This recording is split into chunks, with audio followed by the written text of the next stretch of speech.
Hi, this is Andy. I just wanted to give you about a 6 to 7 minute video demo on how to upload a list, order a postcard, and check out. It's that simple. The first thing to do is to manage your data.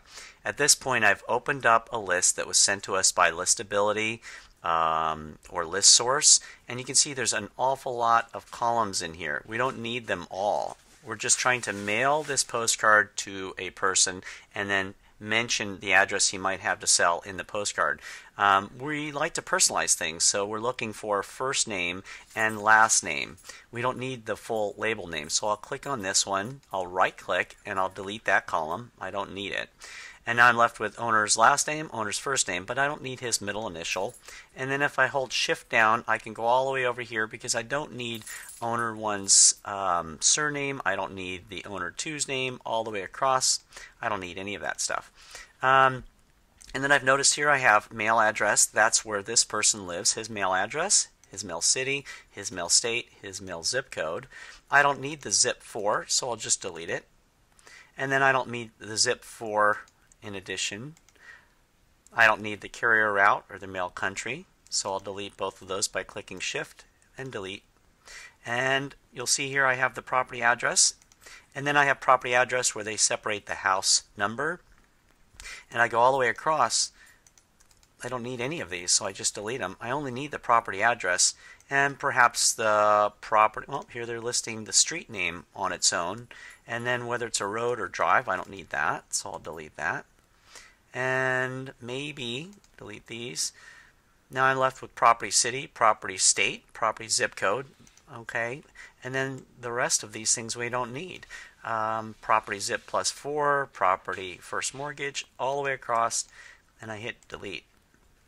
Now as you look, I'm left with owner's last name, his first name, his address, his city, his state, and his zip code.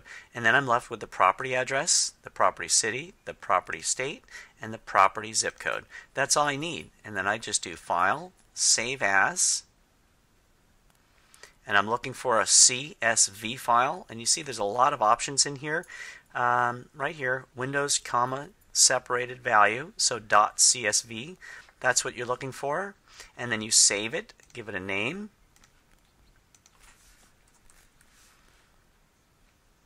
And hit save, and that's all you have to do, and hit continue, and you're done. And that's how you save a data file. That's how you manage a data file. It's also good to have these available when you are viewing and importing your data, so you can reference back to what the name of the titles are in your columns. Right, these are your column titles. Hi, at this point you would have already managed your data, and now all we're going to do is upload your data list and attach it to a postcard. Here we are on the home page of the Clever Investor site. There's lots of things to look at here, and you can review them by clicking on the carousel. Will give you different options, perhaps postcards and bandit signs. We also have help videos. You can email us by clicking on here. We have smart templates if you want your own special template built for you. At the bottom you have direct mail, and it's personal. That's a great way of ordering one single postcard. In here, you'll notice at the top there's also create and manage. If you click on create, it'll remove all of that carousel stuff and just leave you with direct mail. And that's all you need to click right here. Click on direct mail. At this point, it brings you up the catalog system just like you would see in any online shopping experience. You have categories and then products within that category. Here we have the postcards by Clever Investor. Click on that. Here's a handful of them. At this point you'll notice there's a title of the postcard, the size, and then it says note. This product requires one address, a recipient address. So in your data file you'll only have the person's first name, his last name, and his address. However, in this postcard to the right you have a product that requires two addresses, an owner address and a site address. So at this point we're going to move down here to magic bullet number 1.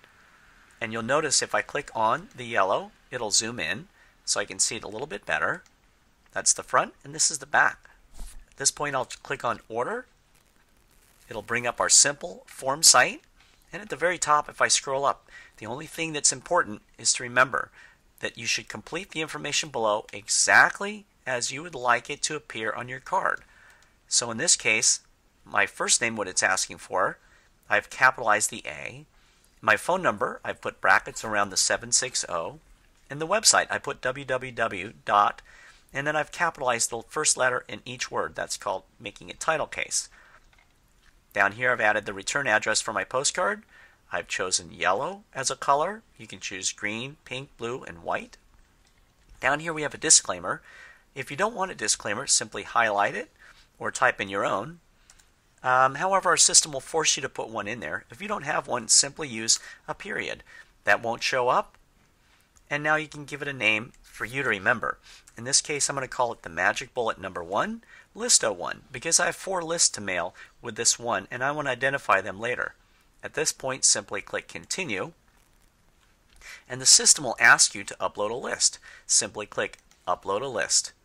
At this point, if you have any questions about list management, you can click on Help, and then we can explain how to convert an Excel file to a CSV file, and just simply put that away. We're looking for a CSV file, and it's most common amongst all data files. So I simply click on Browse, and I see it here, the one that I had created earlier. Then I click on it, I hit Open, and I hit Upload. Now it says the data has been accepted. I had 455 records, and now it's telling me to use the fields below to map the information in our mailing list. All right? These variables will print in the text of our piece. And note that not all variables are used for every template. Okay? If you find map fields that are not used on the template you've selected, they will not print on your pieces. So we know what is needed for this particular piece.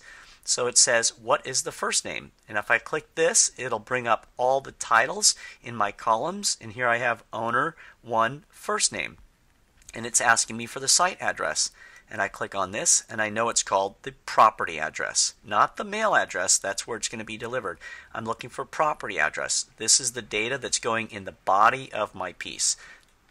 Now I'm looking for site city, and I click on this, and there's the property city. Down below I have mailing labels.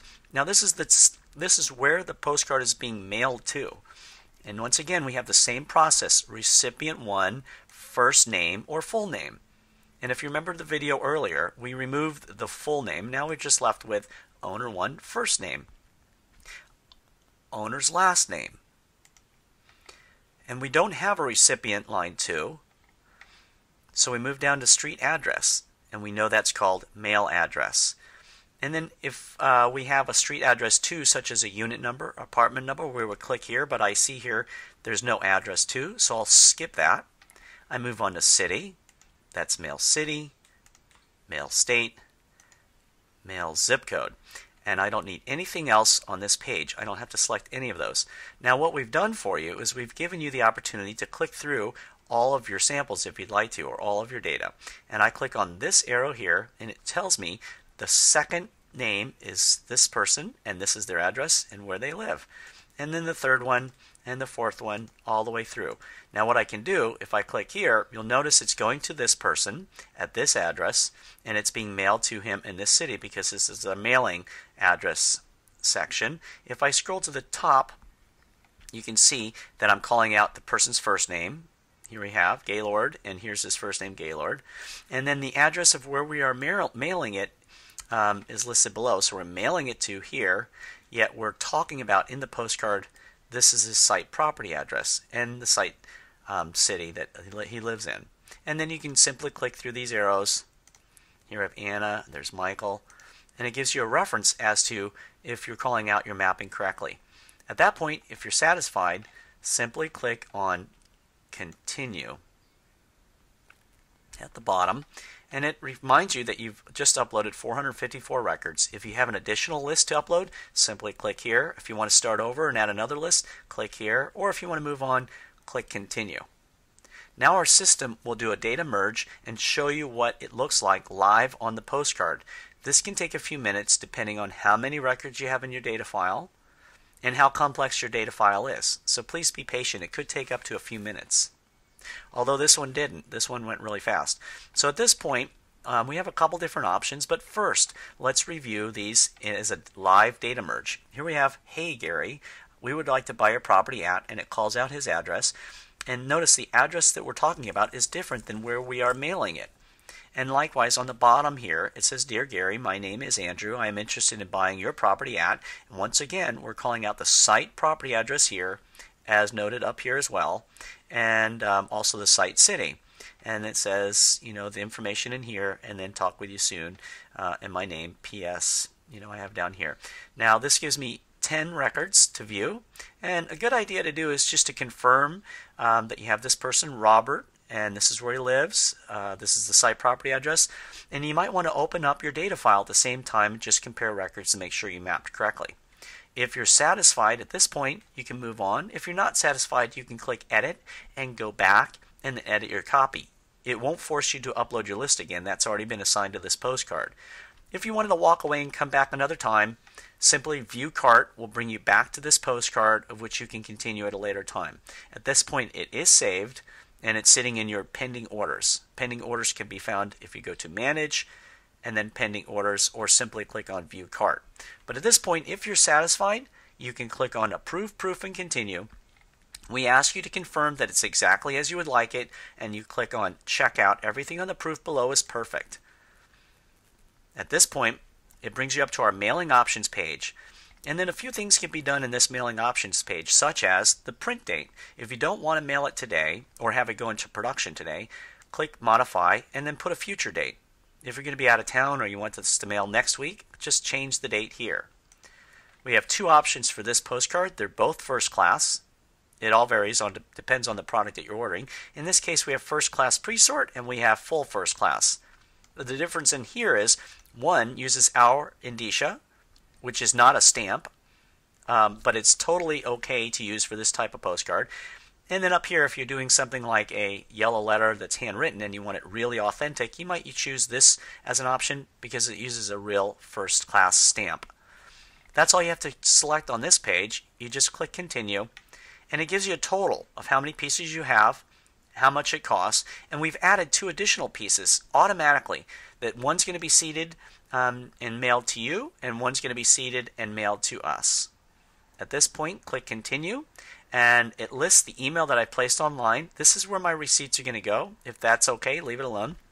You can have an alternate email go here, and in the comment box, simply type in any concerns you might have or any questions. We will review them. And then if that's okay or you don't have any questions, simply click on Continue. We forced you into a disclaimer, and you can click all the boxes. You can read through this and click Approve. At this point, it lists the summary and payment page of what I ordered, the name of the order that I created, the date it's going to be released, how I ordered the postage, the total amount that are going to be mailed, and how much it costs. I can choose Visa, MasterCard, Amex, or Discover. Once I place in my number, and if I want to, you can type on or click on Save Credit Card for future use, and then you won't have to remember this. It'll just show up right here for next time. At that point, once you've typed in your credit card information, simply click Approve at the bottom. Do not click this one unless you wanted to call us with your credit card number. I found it's better to type it in here and simply click Approve, and then your order will be produced in 1 to 3 days. That's all there is to it.